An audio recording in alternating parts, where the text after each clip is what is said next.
सरस्वती नमस्तुभ्यं वरदे कामरूपिणी विद्यारंभं करिष्यामि सिद्धिर्भवतु मे सदा। नमस्कार, स्वागत है आपका आपके अपने ऐप पे मेरे प्यारे विद्यार्थियों। और हम लोग पढ़ रहे हैं आज संधियों की चर्चा करेंगे। तो कैसे हैं आप लोग? जल्दी बोलो, कुछ तो बोलो, लिख कर बोलो, फटाफट बता दो सभी लोग कैसे हैं हमारे प्यारे विद्यार्थियों। तो क्लास की शुरुआत की जाए। क्यों जी? पिछली क्लास में अगर आपको कोई समस्या हो, कोई प्रॉब्लम हो तो आप बता सकते हैं निसंकोच। अगर आपको पिछली क्लास में कोई समस्या लगी हो तो आप कमेंट के माध्यम से हमको बता सकते हैं, कह सकते हैं। समझे कि नहीं समझे मेरे प्यारे विद्यार्थियों? फिलहाल तो चलते हैं, शुरुआत करते हैं सेशन की, आपकी अपनी क्लास की। तो चूंकि हम लोग को पूरा फोकस सीधे सीधे बिना हम किसी का कमेंट लिए सीधे हम क्लास से आपको जोड़ने का प्रयास करेंगे, तो सभी लोग फोकसली पढ़िएगा। अगर आपको कहीं प्रॉब्लम हो तो आप जरूर पूछिएगा। ये आपकी है संधि, कौन सी? जस्त्व संधि। इसके पहले हम लोग व्यंजन संधि की चर्चा स्टार्ट कर दिए थे। और व्यंजन संधि में हम लोग जो पढ़ रहे थे, व्यंजन संधि में आपने पढ़ा था, अभी तक में जो आपने पढ़ा आपने व्यंजन में दो संधियां पढ़ी जो कि एक ही कैटेगरी की होती थी, जिसकी थीम एक ही होती थी, वो थी श्चुत्व संधि और ष्टुत्व संधि। ठीक है, ष्चुत्व और ष्टुत्व संधि आपने पढ़ा है, जाना है, समझा है। अभी जो हम स्टार्ट कर रहे हैं आज आपकी है जस्त्व संधि। जस्त्व संधि क्या होता है जी? बोलो बोलो। अरे भाई, जस्त्व संधि झलाम जशो अंते। बोलो क्या? झलाम जशो अंते। क्या सूत्र? आपके एग्जाम में कोई संधि का नाम दे सकता है, आपका सूत्र भी आपसे पूछ सकता है। ये संख्या जो लिखी है, अगर आपका प्रश्न हो ये संख्या क्या चीज होती है, तो मेरे प्यारे बालकों, मेरे प्यारे छात्रों, ये संख्या है, ये 8वें अध्याय का दूसरे पाद का 39 नंबर का सूत्र हुआ करता है। ये अष्टाध्यायी में सूत्र की क्रम संख्या है कि 8वें अध्याय में दूसरे पाद का और 39 नंबर सूत्र है। ठीक है, फिलहाल ये आपसे नहीं पूछता है जस्त्व संधि का सूत्र क्या होता है। लिखो झलाम जशो अंते। कम से कम 2 बार आप बोलिएगा, कम से कम आप 2 बार इसका उच्चारण करेंगे। 2 बार आप इसका उच्चारण करेंगे। क्या? झलाम जशो अंते। फिर से बोलेंगे आप, झलाम जशो अंते, है ना जी? झलाम जशो अंते बोलेंगे आप लोग। झलाम से क्या तात्पर्य होता है? झलाम से तात्पर्य आपका एक प्रत्याहार होता है, झल प्रत्याहार। देखिए, हम आपको इसीलिए पहली दूसरी क्लास में माहेश्वर सूत्र और प्रत्याहार से आपका हम परिचय करा देते हैं। उसका रीजन क्या होता है उसका बच्चा, बस एक छोटा सा रीजन है। क्यों जी? है कठिन तो नहीं लग रहा तुम लोगों को? बताओ पहले, पता तो कठिन तो नहीं लग रहा है जी? काहे का कठिन भाई साहब? ए तुम सुनो, इधर आओ, इधर आओ। ये झलाम जशोवंती कहता है कि वह जस्व संधि का सूत्र है। सिंपल सा, झलाम का मतलब झल प्रत्याहार, जशोवंते और पदांत में अंत्य मतलब पदांते, पद के अंत में अगर झल प्रत्याहार का वर्ण हो तो झल के स्थान पर जश, जशो का मतलब होता है जस प्रत्याहार। सूत्र का जब विश्लेषण थोड़ा सा आप करोगे, सूत्र के बारे में जानोगे, तो झलाम का मतलब झल, जसो का मतलब होता है जस प्रत्याहार, अंत्य का मतलब होता है पद के अंत में। तो हम कुल ऐसा कह सकते हैं, अभी आपको हम छोटा सा एक वो डायग्राम बना के भी सिखा देंगे। सिंपली अगर आपको हो कि झल के बाद अगर कोई भी वर्ण आ जाए, है जी,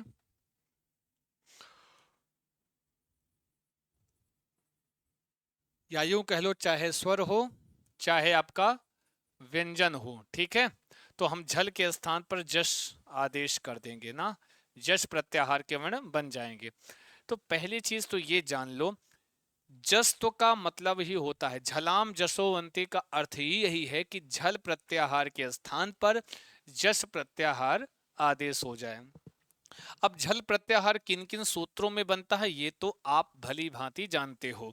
झभई घटधस जब गढ़दस पढ़ा है ना। झभई सूत्र से लेकर पूरे श है कपय शशर हल, जब माफ कीजिएगा, जब गढ़ 10 सूत्र संख्या 10 तक आपका बनता है। ठीक है, सूत्र संख्या 10 तक आपका बनता है झल प्रत्याहार, और उसी में आपका शाशा साहा भी आ जाता है। ठीक है, क्या? शा श सा हा भी मतलब ऊष्म व्यंजन भी आ जाता है। ठीक है, कैसे? तो हम ये जानते हैं एक प्रत्याहार है जिसमें वर्णों के पहला, दूसरा, तीसरा और चौथा वर्ण और ऊष्म वर्ण आते हैं। अब आपको जैसे झल माना भूल गए, आप कहीं ना कहीं कहीं सूत्र आपसे स्लिप हो गया, माहेश्वर सूत्र, तो झल में कौन से वर्ण पूछ सकता, ऐसा भी प्रश्न पूछता है प्रत्याहारों से कि निम्नलिखित में से झल प्रत्याहार का वर्ण कौन सा है। तो प्रत्येक वर्ग का पहला, दूसरा, तीसरा और चौथा वर्ण, पांचों वर्ण होते ही हैं, अंतिम वाले को छोड़ दो।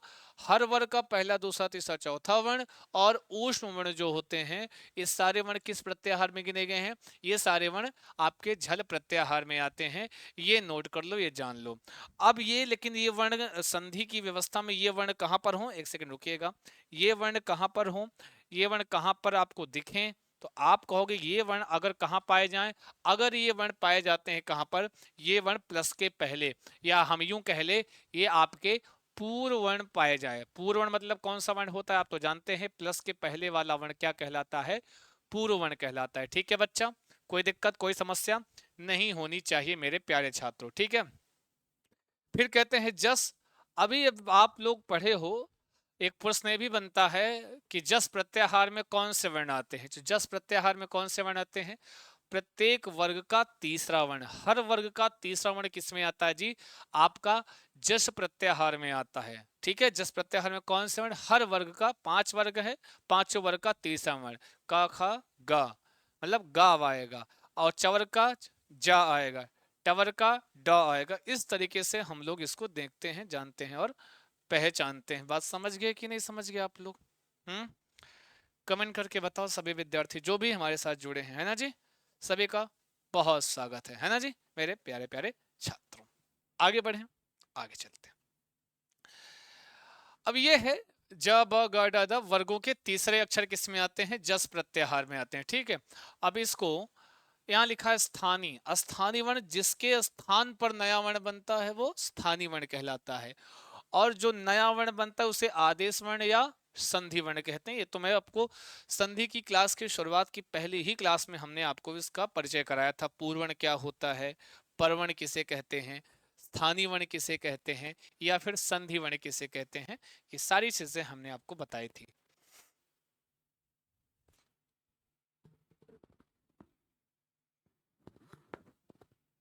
ठीक है, अब ठीक, तो आपने सर कह दिया कि भाई यदि यहाँ झल मत लिखो, यहाँ लिखो पदांत झल, मतलब वो पद हो। पद कौन से होते? सुप तिगंतम पदम, जहां सुप और तिंग प्रत्यय से बना शब्द क्या कहलाता है आपका?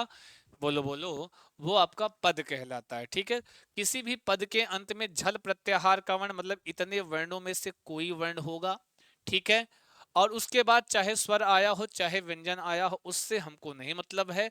फिर हम झल के स्थान पर उसी वर्ग का तीसरा वर्ण आदेश कर देंगे। हम यही तो कहते हैं, अगर कहीं पर झल प्रत्याहार में चवर्ग का वर्ण आया है तो चवर्ग का तीसरा वर्ण आदेश करोगे, मतलब जा। अब हमारे पास इतने वर्ण हैं, अब क्या कहीं पर अगर पूर्व वर्ण में चवर्ग का कोई वर्ण आ गया, छा आ गया, तो छा के स्थान पर हम दा, डा या गा नहीं आदेश कर सकते हैं। हम वो उसी वर्ग का जो वर्ण आया होगा उसी वर्ग का तीसरा वर्ण आदेश कर देंगे। जैसे यहाँ चवर का वर्ण आएगा तो जा आदेश करोगे, पवर का आएगा तो बा, कबर का आएगा तो गा, टवर का आएगा तो डा, और तवर का आएगा तो दा। लिखा भी है कि झल प्रत्याहार के बाद अच हो या हल हो। अच का मतलब वही जो मैंने बताया, स्वर हो। हल का मतलब हो जाता है चाहे व्यंजन वर्ण हो, या कोई वर्ण हो या फिर ना हो तब भी जस ही होगा। अगर पद के अंत में झल प्रत्याहार का वर्ण दिख गया, अभी एग्जाम्पल के माध्यम से और बेहतर सीखोगे और बढ़िया सीखोगे आप लोग, है ना। तो समझ लेना कि वहां पर जस्त्व संधि हो रही है। कौन सी? पदांत जस्त्व संधि हो रही है। ये एक्चुअली ये पदांत जस्त्व संधि दो प्रकार की होती है। एक होती है, लिख लो नोट कर लो, एक होती है पदांत जस्त्व संधि और एक होती है आपकी अपदांत जस्त्व संधि। एक आपकी पदांत जस्त्व संधि और जो दूसरी होती है वो होती है आपकी अपदांत जस्त्व संधि। ये पदांत जस्त्व संधि हम लोग पढ़ रहे हैं। ठीक है, एग्जाम्पल देख लेते हैं। जैसे लिखा हुआ है वाक धन ईशा, क्या लिखा है जी? वाक, वाक शब्द क्या है? ये वाक शब्द आपका एक पद है। वाक आपका क्या है बच्चा? एक पद है। अब वाक धन ईशः, उसके बाद कहने चाहे स्वर आए चाहे व्यंजन आए,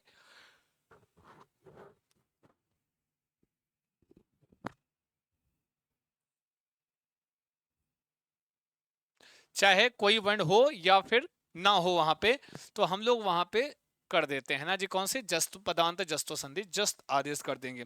पहली चीज तो आप सीखो का, क्या ये वाक शब्द एक पद है, पद का अंत में क्या है, का है, क्या का झल प्रत्याहार में आता है, क्या कावर्ण झल प्रत्याहार में आता है, तो कहोगे हाँ सर कावर्ण झल प्रत्याहार में आता है। कैसे, क्योंकि वर्ग का पहला दूसरा तीसरा चौथा ये सारे वर्ण किस में आते हैं, झल प्रत्याहार के अंतर्गत आते हैं मेरे प्यारे विद्यार्थियों। ठीक है, तो ये पदांत का है, उसी को हम उसी वर्ग का तीसरा वर्ण हमने यहाँ पे गा आदेश कर दिया, वाग धन ई सहा। फिर जब हम आपस में जोड़ते हैं, ये ई है एक स्वर है, जाके ये गा में लग जाता है, क्योंकि दीर्घ ई है तो दीर्घ ई की मात्रा भी लग जाएगी, वागीसहा। अब कोई पूछे वागीसहा में संधि कौन सी है, अब दीर्घ ई की मात्रा देखकर आपको दीर्घ संधि नहीं बता देना है। ठीक है, दीर्घ ई की मात्रा देख करके आपको यहाँ पर हमको दीर्घ संधि नहीं बताना है, इतना याद रखना। ठीक है, जैसे दूसरा एग्जाम्पल है दिक धन अंबर, वैसे बहुत सारे एग्जाम्पल हैं। तो जब भी कभी इतने स्टेप में, ये जो मैंने आपको ये इतने स्टेप में जो मैं आपको संधि कराता हूँ, याद रखना कभी कभी आपको ऐसा ऑप्शन दे देगा कि आप कंफ्यूजन में रहोगे कि सर ये सही है कि ये वाला सही है, आप कंफ्यूजन में हो जाते हो कि सर सही वाला कौन सा है। ठीक है जी, हाँ, बात समझ रहे हैं। तो ये चीज होता है, लेकिन जब इतने उसमें कर लोगे इतने स्टेप में, तो एकदम सही एक्यूरेट आपको आपका जो वाला ऑप्शन होगा उसकी उसका पता चल जाएगा। दिक धन अंबर, क के स्थान पे हमने क्या कर लिया है, ग। अब यहाँ पे अंबर शब्द है तो क्या बन जाएगा ये, दिगंबर, दिगंबर।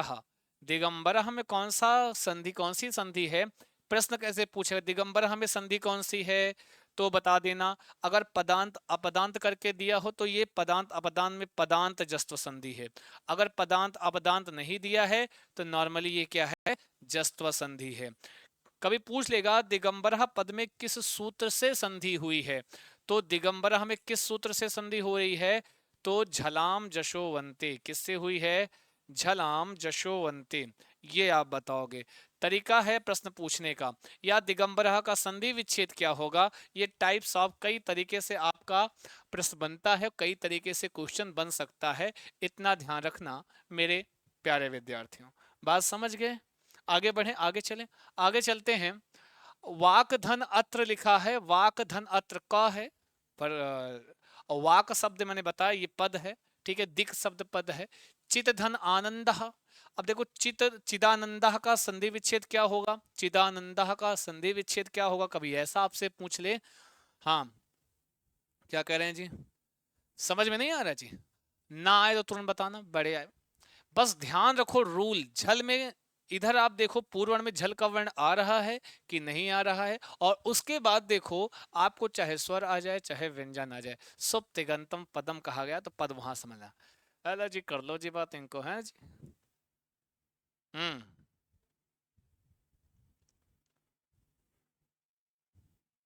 ऐसी बात नहीं जी, हाँ, ऐसी बिल्कुल बात नहीं है आप, है ना जी। तो पहले तो सभी लोग बहुत ध्यान से पढ़िए, है ना जी, बहुत अच्छे से जो भी हैं जितने हैं। चिद धन आनंद, चिदानंद क्या बन गया जी, चिदानंद बन गया। ठीक है, 12वां है, कहते हैं कृत धन अंतः, क्या बोलते, कृत धन अंतः, तो क्या बन जाएगा, ता, कृत शब्द है, कृत तद्धित समासश्च, ये जो कृत, ये भी क्या है, हाँ, कृत प्रत्यय है ना, तो कृदंत है ना, सुप तिगंतम पदम, सुप सुबंत और तिगंत जो होते हैं वो हमारे पद कहलाते हैं। कृत धन आनंद, एक अंतः कृदंतः, ताके स्थान पे दा होके कृदंत शब्द बन जाता है। सुप धन अंतः सुबंतः, ऐसे बनाते हैं, है ना जी। तो वर्ग का तीसरा अक्षर आदेश हो रहा है पदांत के झल के स्थान पर, अगर यह कहाँ आया हो, पूर्व वर्ण में दिख जाए।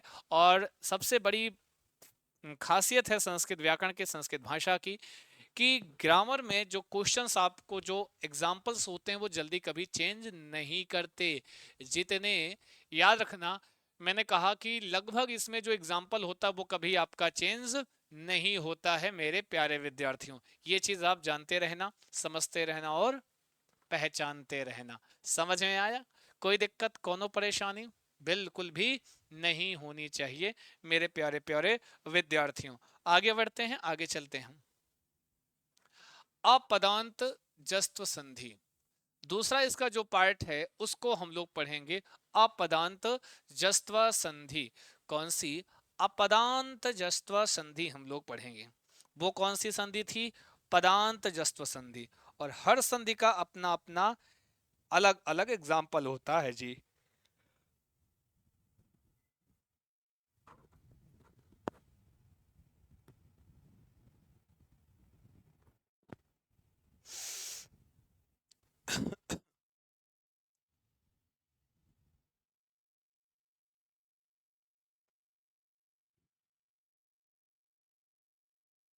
ठीक है, अपदांत बोल लो एक बार, कौन सी संधि?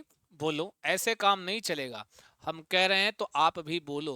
अबे तुम नहीं बोलो जी, हमें बोलो बोलो, ऐसे काम नहीं चलेगा, पहले बोलो। बोलो अपदांत जस्त्व संधि, ताकि दिमाग में रहे, यहां से कहीं स्लिप ना हो, है ना जी। बोलो अपदांत जस्त्व संधि। कौन सी संधि? अपदांत जस्त्व संधि। सूत्र क्या होता है? झलाम जस झसी। बोलो कम से कम 5 बार, नहीं तो कम से कम 3 बार आप सब लोग उच्चारण करो। बोलो झलाम जस झसी। बोलो बोलो झलाम जस झसी। सभी विद्यार्थी आंसर करेंगे, जितने लोग हैं बोलेंगे। हम सुन रहे हैं, यहां तक सुनाई दे रहा है हमको, चिंता मत कीजिए। बोलो झलाम जस झसी।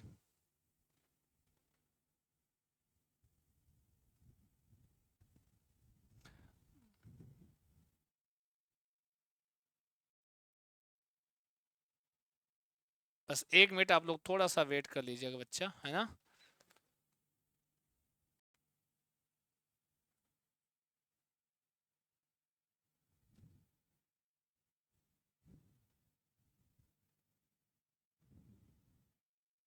बस वेट अ मिनट, ओके, हाँ।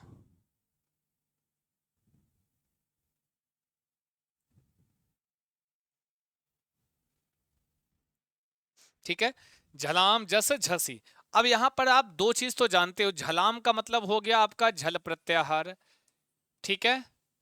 जश का मतलब हो गया जश प्रत्याहार, ठीक है। कौन सा प्रत्याहार? जश प्रत्याहार, ठीक है बच्चा। कौन सा? जश प्रत्याहार। आगे क्या लिखा? झसी। झसी से क्या तात्पर्य है आपका? झस प्रत्याहार, ठीक है। समझ गए? कोई दिक्कत तो नहीं? और आपको मैंने एक चीज और बताई थी, अगर आपको याद है कि नहीं, पहले बताओ, तुम लिख कर बताओ याद है कि नहीं। जब सूत्र के किसी भी पद में छोटी की मात्रा लगी हो तो वो कहाँ रखते हैं, पूर्ववर्ण में या परवर्ण में? पहले बताओ तब हम बताएंगे। अब पहले आप बताओ तब हम बताएंगे, इसके पहले नहीं बताएंगे, ठीक है।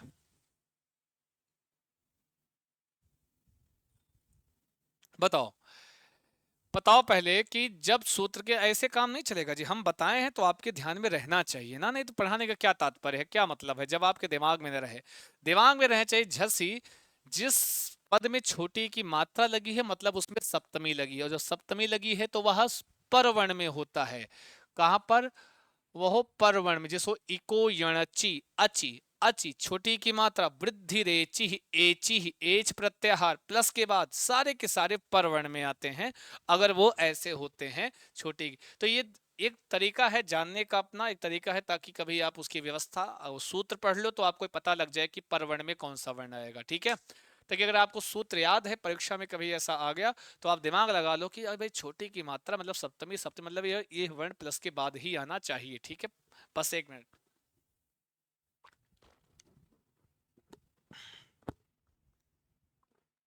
ठीक है। आइए थोड़ा सूत्र को समझ लेते हैं। झलाम झल वर्णों के स्थान पर जस मतलब जस वर्ण होते हैं कब? अभी तक था, देखो अंतर क्या है दोनों संधियों में। अभी तक आपने पढ़ा कि अगर झल के झल प्रत्याहार के बाद कोई भी वर्ण आ जाए, वो स्वर हो या फिर हो व्यंजन, कोई भी वर्ण आ जाए, स्वर व्यंजन आ जाए, तो हम झल के स्थान पर जस आदेश कर देंगे। यही चीज झल के स्थान पर जस आदेश अगली भी, मतलब अपदांत जस तो संधि में भी होगा, लेकिन अंतर क्या होगा, यहां पर जो इन्होंने कहा प्लस के बाद कोई भी वर्ण आ जाए, वहां पर क्या होगा, झस प्रत्यय, क्योंकि वहां पर परवर्ण दिया गया है, तो वहां पर कौन सा वर्ण, झस प्रत्याहार का वर्ण अगर होगा, ठीक है, अगर झस प्रत्याहार का वर्ण है प्लस के बाद, तो ये समझ लेना, ये जान लेना कि वहां पर आपकी कौन सी संधि है, हाँ, अपदांत जस्तो संधि हो रही है। सूत्र भूलना मत, बोलो बोलो, झलाम जस झसी, झलाम जस झसी। अब सूत्र का मतलब झस वर्णों के बाद में आने पर, ये लिखा भी है, झल के स्थान पर जस वर्ण होगा, लेकिन कब, जब झस प्रत्याहार के वर्ण बाद में आए, है ना जी, बोलो हाँ कि ना। झल वर्णों के बाद झस वर्णों के आने पर झल के स्थान पर जस आदेश होगा, जस आदेश हो जाएगा, यही आपको ये बता रहा है। अब चाहे ऐसे पढ़ लो और चाहे ऐसे पढ़ लो। झल में आने वाले वर्ण बता दिए गए, जिसमें वर्ग का पहला, दूसरा, तीसरा, चौथा और शाशा साहा ऊष्म वर्ण आते हैं, ये सारे झल के वर्ण हैं। जस एक प्रत्याहार है, जस मैंने बता ही दिया, हर वर्ग का तीसरा वर्ण आता है जस प्रत्याहार में, वर्गों के तीसरे वर्ण गिने जाते हैं। जस जस प्रत्याहार में वर्गों के तीसरे वर्ण गिने जाते हैं। झस भी एक प्रत्याहार वर्गों के, इसको इसको नहीं बताया, इसको जहां वर्ग का तीसरा वर्ण और वर्ग का चौथा वर्ण, वर्ग का तीसरा और चौथा वर्ण आपको देखने को मिलता है। झस एक प्रत्याहार है, ठीक है, और झ भ घ ढ ध ज ब ग ड द, ठीक है, तीसरा और चौथा वर्ण प्राप्त होता है ना जी, ये आपको बताया गया। हर वर्ग का 5 वर्ग हैं, 5 वर्ग का तीसरा वर्ण, चौथा वर्ण, तीसरा वर्ण, चौथा वर्ण। जैसे कवर, एक एग्जांपल के तो कवर्ग है, कवर्ग का कौन कौन सा वर्ण आएगा झस प्रत्याहार में, बताओ, ग और घ, क्योंकि वर्ग का ग क्या है, तीसरा वर्ण है, और घ आपका चौथा वर्ण है। बात समझ गए, चलिए आगे बढ़ लेते हैं, आगे बढ़ लेते हैं एग्जाम्पल की ओर। हाँ, आगे बढ़ लेते हैं हम एग्जाम्पल्स की ओर, है ना जी, इसके एग्जाम्पल की ओर हम लोग बढ़ लेते हैं। कोनो दिक्कत, कोनो परेशानी देखेंगी सबर आधारानी, चिंता मास्तु। मेरे प्यारे विद्यार्थियों, सभी का बहुत स्वागत है आपके अपने इस संस्कृत वाली क्लास में, है ना जी, सॉरी।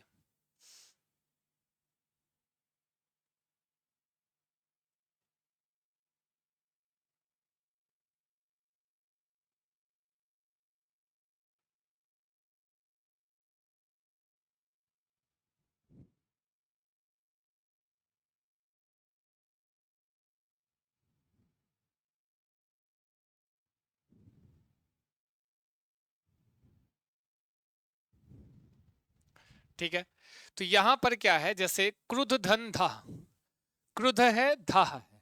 अब यहाँ पर हम पदांत जस्त संधि, अब चाहे जो भी हो, आदेश तो वर्ग का तीसरा वर्ण ही होना है ना जी, आदेश तो बच्चा वर्ग का तीसरा अक्षर ही होना है, बोलो हाँ कि ना, तो कहोगे यस सर होना है, ठीक है। यहाँ पे क्रुद्ध धन धा लिखा है, क्रुद्ध में जो पूर्व वर्ण है वो कौन सा है, वो पूर्व वर्ण आपका धा है, ता था दा धा, वर्ग का चौथा वर्ण है, तो झल प्रत्याहार में ये आता ही आता है, ठीक है।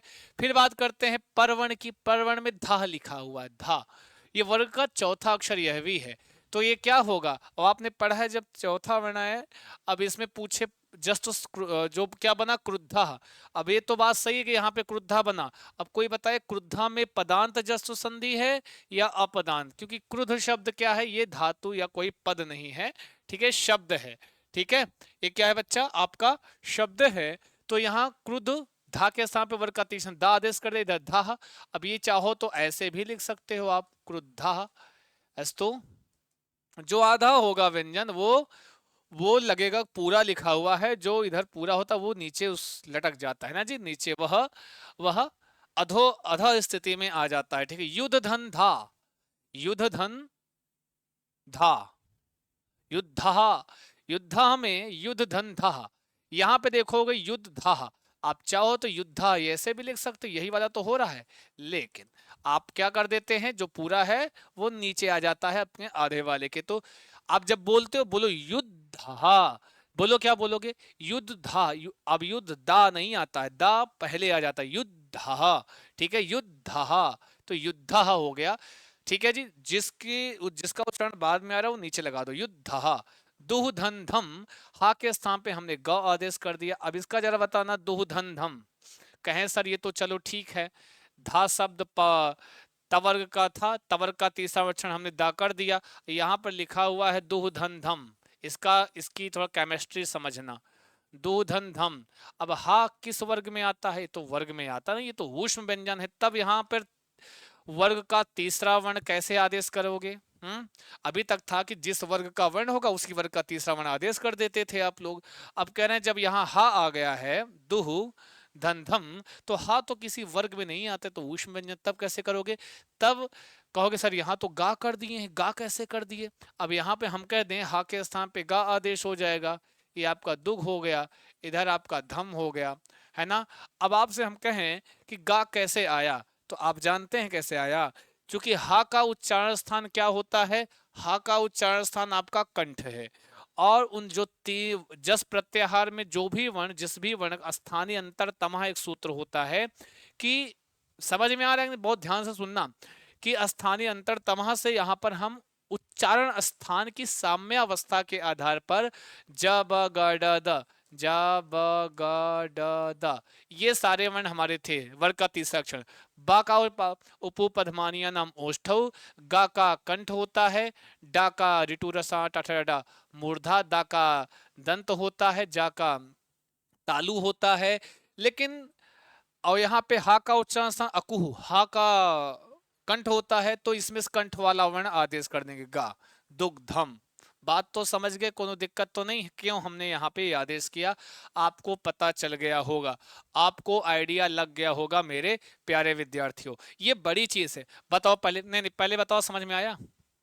का बालको, का बच्चा तुम लोग हैं जी, ऐसा हो ही नहीं सकता है ना जी। बताओ, आई बात गई, यहाँ पे गा क्यों किया? उच्चारण स्थान की साथ। वेरी गुड, बहुत बढ़िया, हमें पता है कि आप बहुत अच्छे समझ लेते हैं, हमें सब पता जी।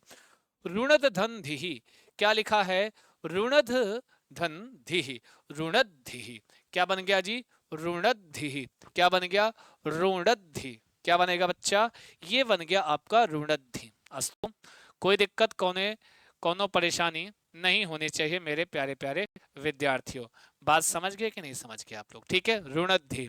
ऐसे शुद्ध धंधा लिखा है, शुद्ध धंधा शुद्धा, जैसे क्रुद्धा वैसे शुद्धा, लब धंधा लब्धा, पा फा बाबा माँ, तो भा का तीसरा वर्ण बा, लब्धा बन गया। वृद्ध धंधि वृद्धि ही, बोध धंधा बोधा। इस तरीके से अगर आप देखोगे, इस सिचुएशन को अगर आप देख पा रहे हो, तो आप बहुत अच्छे से समझ सकते हैं, जान सकते हैं, पहचान सकते हैं। ये इन सब में कौन सी संधि हो रही है? बताओ, यहाँ पर कौन सी संधि हो रही है? क्या बताएंगे आप लोग? यहाँ पे बताओगे आप? यहाँ पर सर अपदांत जस्व संधि है। सूत्र क्या होता है? झलाम जस झसी। क्या होता है जी? झलाम जस झसी होता है। नोट कर लो, जान लो, समझ लो। ठीक है, अब अगली संधि हम आप और को पढ़ा सकते। अगली संधि जब हम पढ़ाएंगे तो आपको पढ़ाएंगे चरत्व संधि। कौन सी जी? चरत्व संधि। कौन सी संधि बच्चा? चरत्व संधि। एक सेकेंड आप रुकिएगा, I will try, okay, wait a minute, okay.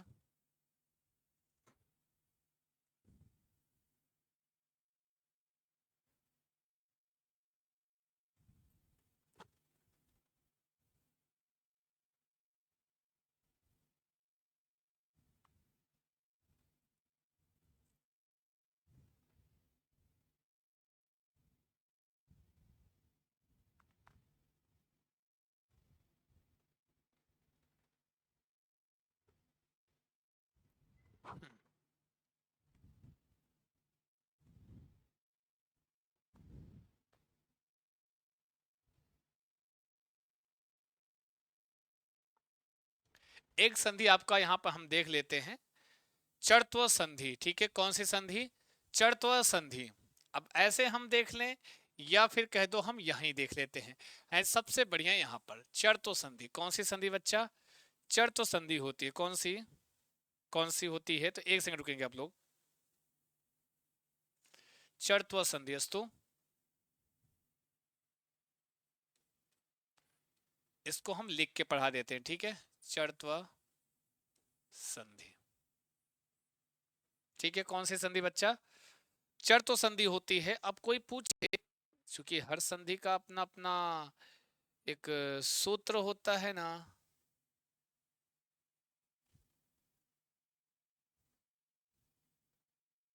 अब ऐसे कहाँ जाएंगे, एक सेकंड को।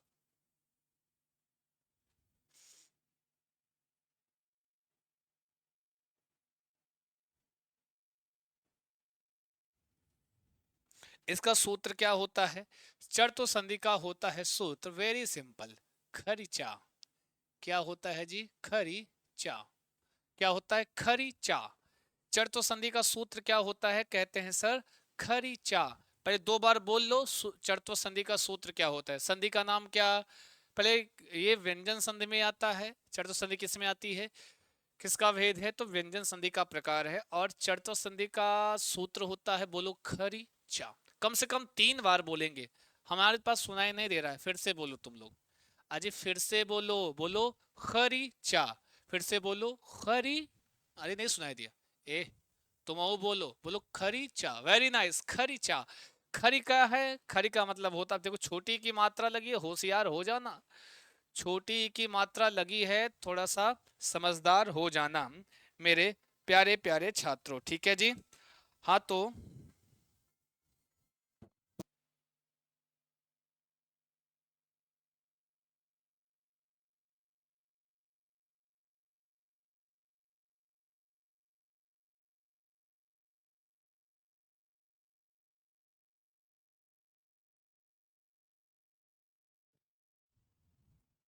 ठीक है, कोई दिक्कत? खरी चा क्या होता है जी? खरी चा मतलब तो समझ गए होंगे आप लोग। खर्चा का मतलब ज्यादा खर्चा नहीं कराएंगे। ज्यादा खर्चा नहीं कराएंगे, याद रखना।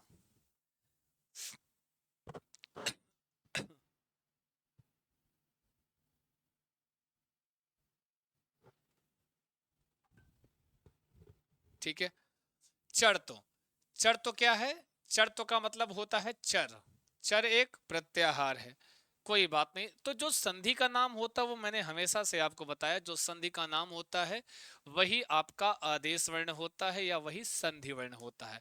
ये मैंने आपको बताया है पहले भी। वही चीज यहाँ पे, तो चलो आदेश वर्ण है, खरी में छोटी की मात्रा लगा, ये प्लस के बाद आएगा। लेकिन पूर्व वर्ण में क्या होगा ये आपको नहीं पता है। क्यों? क्योंकि सूत्र में दिया ही नहीं है। हमेशा हम लोग संधिया पूर्वर्ण परवर्ण में पढ़ते हैं। पूर्वर्ण हो, है ना जी, परवर्ण हो, यही तो पढ़ते हैं। और एक होता है संधिवर्ण या आदेश वर्ण होता है। पूर्वर्ण में क्या आए यहाँ नहीं दिया गया है। परवर्ण में क्या है तो कहें खर प्रत्याहार का वर्ण हो। किसका वर्ण हो जी? अगर पूर्वर्ण में खर प्रत्याहार, खरी, खरी का मतलब खर प्रत्याहार। खरी से क्या तात्पर्य जी? खर आपका एक प्रत्याहार है। ठीक है, और इतना इंपॉर्टेंट प्रत्याहार है, कई बार आपको सुनने को खर प्रत्याहार मिलेगा। खर प्रत्याहार में हर वर्ग का पहला वर्ण, दूसरा वर्ण और तीनों प्रकार के सा आते हैं। ठीक है, हर वर्ग का पहला वर्ण, दूसरा वर्ण और तीनों प्रकार के शा आते हैं किसमें? खर प्रत्याहार में। किसके बाद आए ये नहीं पता है। चर आदेश होगा, पूर्व वर्ण में परिवर्तन होगा, इतना पता है। तो इसके पहले जो आपने संधि पढ़ी है, मैंने कहा है ना बार बार, अपने संधि को पूर्ण करने के लिए हम उसके पहले कहे गए सूत्रों में से कुछ ना कुछ, कोई ना कोई पद हम क्या करते हैं, उसकी अनुवृत्ति ले लेते हैं व्याकरण की भाषा में। व्यवहारिक भाषा में मैंने कहा आपके यहाँ क्यों जी? हाँ तुम लोग जरा बताओ हमें कि जब आपके यहाँ चीनी खत्म हो जाए और आपके यहाँ मेहमान आ जाए तो पीछे वाले दरवाजे से जाके बगल वाले के यहाँ से मांग के ला लेते हैं, कहते हैं कि ठीक है हम आपका कर देंगे। ठीक है जी। तो क्या, चाय की पूर्ति करने के लिए कि भाई चाय बन जाए, चाय पत्ती नहीं तो ले लेता हूँ, बाद में हम ला लेंगे। ठीक है। तो वैसे ही यहाँ पर संधि जब पूरा नहीं हो पा रही होती है तो ये उस अपने ऊपर वाले से सहायता ले लेता है। तो ऊपर हम लोग पढ़े झल, खूब पढ़े हो ना झल, पर झलाम जसोवंते, झलाम जैसे झसी पढ़ा ना आपने, वहीं से झल प्रत्याहार की अनुवृत्ति आएगी। तो हम कह देंगे यदि झल प्रत्याहार के बाद खर प्रत्याहार का वर्ण आए तो झल के स्थान पर चर आदेश हो जाता है। चर एक ऐसा प्रत्याहार है जिसमें वर्ग का पहला वर्ण आता है। क्यों जी? हाँ जी, आप बताओ, समझ में आ रहा है? चर एक ऐसा प्रत्याहार है।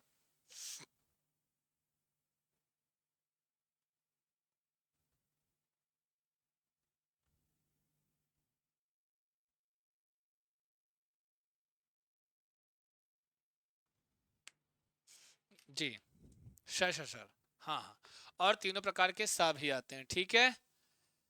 तो आइए देखते हैं अब कैसे बनेगा, हम इसको कैसे समझेंगे, कैसे जानेंगे, इंपॉर्टेंट तो है ही है थोड़ा सा। तो थोड़ा सा हम लोग देख लेते हैं इसका, ठीक है। एग्जाम्पल के तौर पर अगर हम यूं कह ले, हर वर्ग का पहला अक्षर तीनों प्रकार के शा इसमें भी आता है, तो कोई बात नहीं।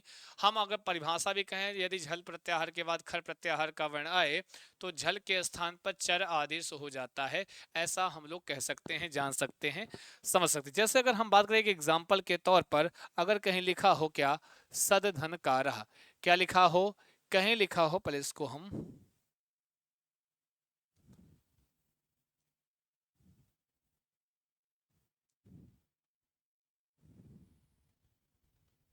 ठीक है, हम पहले इसको ऐसे देख लेते हैं ना। जैसे कहीं लिखा है, एग्जाम्पल के तौर पर लिखा हो सद धन कारः, क्या लिखा हो, सद धन कारः। अब आप हमें बताओ क्या इसका क्या बनेगा, सद धन कारः क्या बनेगा, आप बताओगे सारे लोग, ठीक है जी, आप सभी लोग बताओगे। सद, ता था दा, दा क्या है, वर्ग का तीसरा वर्ण है, पहला दूसरा तीसरा चौथा सब किस में आता, झल में आता, ठीक है।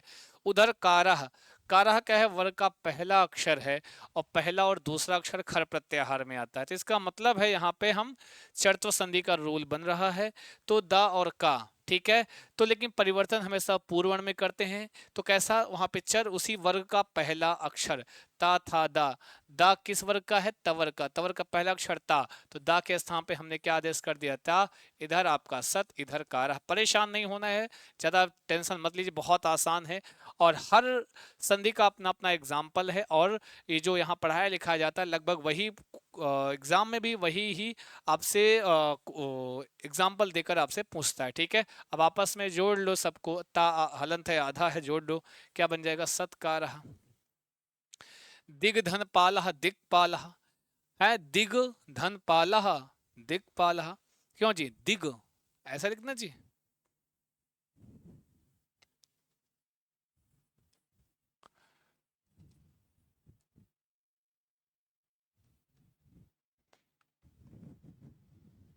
क्यों जी, दिग धन पालः क्या बन जाएगा, दिक्पालः। अरे बोलो जी, अरे बोलो, का है शर्मा आ रहे हो जी तुम लोग जी, हाँ। दिग धन पालः, दिक्पालः अस्तु, कोई दिक्कत कोनो समस्या नहीं होनी चाहिए मेरे प्यारे प्यारे विद्यार्थियों। बात समझ रहे हो कि नहीं समझ रहे हो आप लोग, ठीक है। दिग्धनपालः, दिक्पालः अस्तु, दिग्पालः, गा के स्थान पे हम का खा गा, कवर का वर्ण है तो कवर का पहला अक्षर आदेश होगा, ठीक है। दिक्पालः, ये बन जाएगा दिक्पालः। ऐसे ही सारे हो जाएंगे, चिंता मत की, बहुत आसान है। बस थोड़ा सा आपको जानने की जरूरत होगी कि किस संधि में क्या आदेश हो रहा है, टेक्निकली थोड़ा सा आपको समझने की आवश्यकता रहेगी, जरूरत रहेगी, ठीक है। सदधन पात्रम सत्पात्रम, ऐसे ही आपकी संधियां हो जाती हैं। तो यहाँ पर हम लोगों ने चरत्व संधि समझ ली, जस्तों में पदांत और अपदांत समझ लिया, कोई इसमें समस्या नहीं होनी चाहिए, अगर आपको कोई समस्या वैसे होनी नहीं चाहिए, बहुत आसान सी है। एग्जाम्पल रूल देख लो शॉर्ट में, और आप तुरंत उसको एग्जाम्पल, कभी भी रूल देकर रट्टा मत मारा करो, रूल जो कहता है उसके अकॉर्डिंग एक आध उदाहरण में उसको पूरा पूरा घटित करके देख लिया करो, तब दिमाग में बैठ जाएगा। बात समझ रहे हैं, तब वह आपके दिमाग में बैठ जाएगा। मेरे प्यारे विद्यार्थी, तो आज के लिए इतना ही, लेते हैं आपसे विदा, नमस्कार, बहुत बहुत धन्यवाद, बहुत बहुत शुक्रिया। आशा है आप अच्छा पढ़ रहे हैं, बढ़िया पढ़ रहे हैं, थैंक यू सो मच। हाँ, जाओ, जाओ, तुम लोग थक गए हो क्यों, क्यों जी थक गए, बताओ थक गए तुम लोग जी, कोई बात नहीं। नमस्कार, शुभम भूयात, all the best, thank you so much, आपका दिन शुभ शुभ।